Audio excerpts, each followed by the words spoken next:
नमस्कार. सध्या जो ऊस आपण बघत आहे हा 86-032 या जातीचा खोडवा ऊस आहे.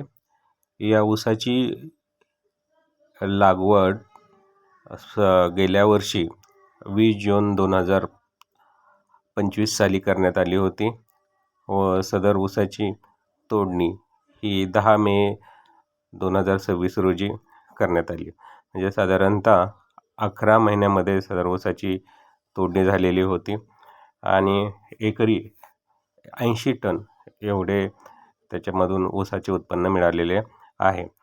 तर मे महिन्यामध्ये ऊसाची तोडणी झाल्यानंतर त्याच्यामधील पाचट न जाळता तसेच ठेवले गेले व त्याची सरी फोडून घेतली गेली आणि सरी फोडल्यानंतर एक पाऊस जुलैमध्ये झाल्यानंतर त्याची बांधणी करून घेण्यात आली. त्यानंतर बांधणी केल्यानंतर त्याला युरिया, सिंगल सुपर फॉस्फेट आणि DAP याचा खताची एक मात्रा दिलेली आहे आणि त्यानंतर टॉनिकची फवारणी केलेली आहे. धन्यवाद.